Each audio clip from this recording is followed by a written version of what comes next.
My last captain, earned £2,000 on this very same voyage. That's more than he's earned on all his other voyages combined. 2,000 in the matter of a year? Yes, 2,000. He's taken time off now to live with his family, and he may never have to voyage again. But the point is, John... Yes? Well, I need you to do this for me. Sail from here to Africa, pick up the slaves, then to the Caribbean, and back again.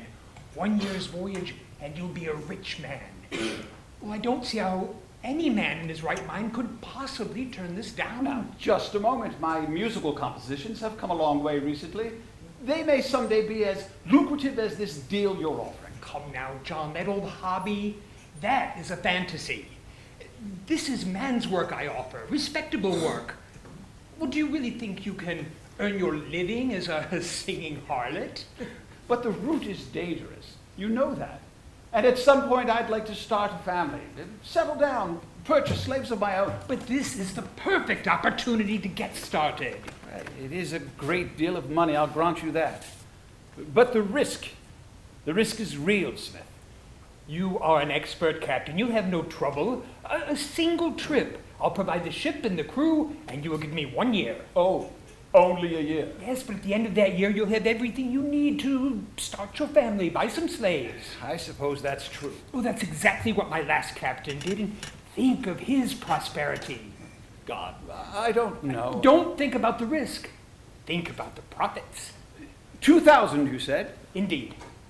It's a significant sum, there's no question, but does it account for the danger? I think not. 2,500 and I'm your man.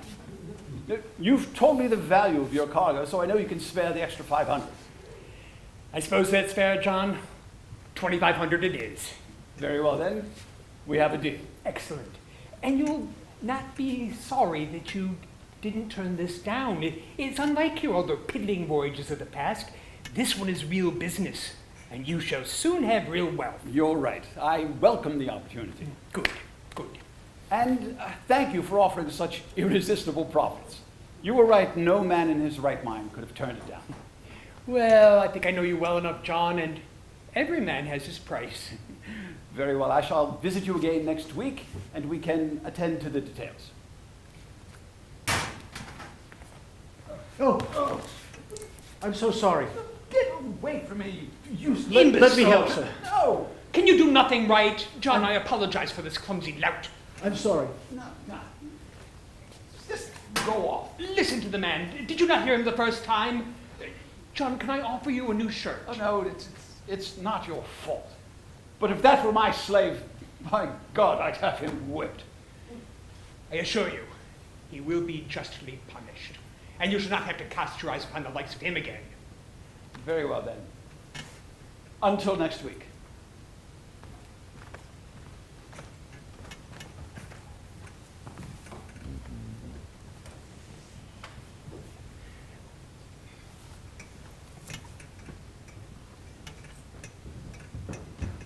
Samuel, a messenger has come with news of the voyage. Oh, yes, Newton's voyage.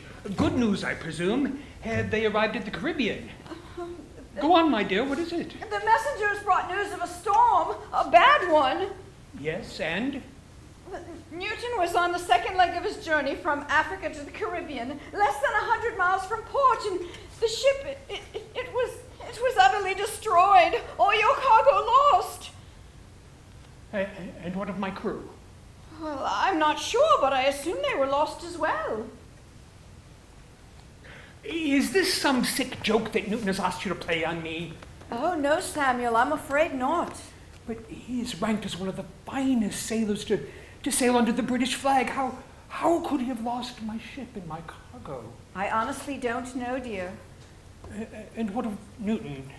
Did he go down with the ship? No, he was picked up by a passing Navy vessel. According to the message, Newton was drowning when a slave pulled him from the wreckage.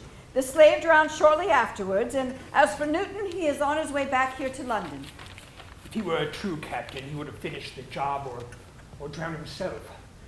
Clearly, I've misjudged this man. Bring him to me as soon as he arrives. Yes, of course, dear. Anything else? His reputation is impeccable. How could he have done this to me? I don't know, Samuel.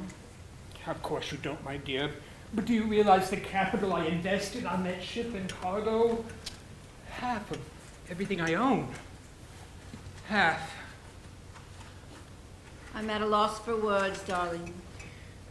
Leave me then, Elizabeth. I need to be alone, please.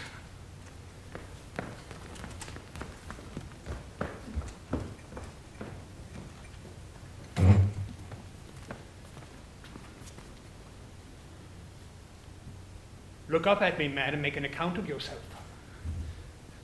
The storm, it came upon us without warning. The voyage had gone perfectly up until that point. We made our way to Africa without a hitch, and then... Stop your stammering and get to the bloody point. After we picked up the slaves, and we set out for the Caribbean, Yes, and? in spite of our efforts, we were unable to bring the sails down in time after the storm broke. And? The slaves, your crew, they all perished, except for one nameless slave who pulled me from the wreckage. He saved my life, my worthless, wretched life. How could you have failed me, John? You know how much I invested in that ship and cargo. Do you not think I did everything in my power? The storm was simply too much. You are an expert sailor. You should have done more. Or you should have gone down with my ship. I fully intended to do so, but I was saved. By God, I wish that slave had let me be. Oh, the torment. Believe me, not a moment goes by since that ship began to break in two, since I heard the screams of the drowning men. If you were not man enough for the job, you should never have taken it. Oh, so that's the way it is. You practically begged me to take this voyage, and now you act as though it's all my fault, as if I could control the weather. Is that it? Oh, John, think of all I've lost. Well, how do you think I feel? Hundreds of men died under my watch. My watch! My God, don't you understand? Am I to simply forget the hundreds of souls from Africa who now lie at the bottom of the Atlantic, who died simply so you and I could line our pockets with gold? That is the nature of the business we are in. This is how we earn our daily bread, and if you are not up for the job, you should never have taken it. It may be your way of life, but I'm through with it. Oh, the hell you are. You owe me another voyage, John, only this time you'll be an assistant captain with pittance for pay. You have ruined this last voyage, John, and you are not out of the woods. Tea, sir? Be gone, you worthless wretch. Stop it, Smith. Are you the one that spilled tea on me last time I was here? I wanted to apologize for the way I behaved the last time. Now you're apologizing to slaves? Have you lost all self-respect, man? Go on, get out of here. Stop. Smith, do you not understand? Ever since the wreck, I've come to reevaluate every moment of my life beforehand. John, cease this madness immediately. Not until you show this man the respect that he deserves. What the hell has gotten into you? He's a slave. It's because of a slave I'm even standing here. And I won't have you disgrace him or any of his lot in my presence. You have gone insane, haven't you? That shipwreck taught me more than anything else in my life. I was a blind man, groping in the darkness, but no more. Leave now, John. Not until we strike another bargain. For what? Your slave. I wish to purchase his freedom. Name your price. Well, John, he's not for sale. One failed voyage has turned you into something shameful and disgusting. I really expected more from you. You could have been my greatest captain. I could have made you rich. To hell with being rich. But you failed me, John, and now look what you've become. Do you think I care about the money? None of that matters anymore, Smith. Indeed. Because I seem to recall when you were swayed by money alone. No longer. Everything you have was built upon the suffering of others. Is this a joke? I thought you had more sense than that. And I thought you had more decency about you. Now name your price for this man's freedom.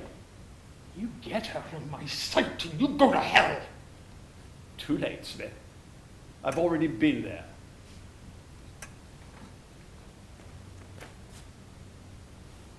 Was great.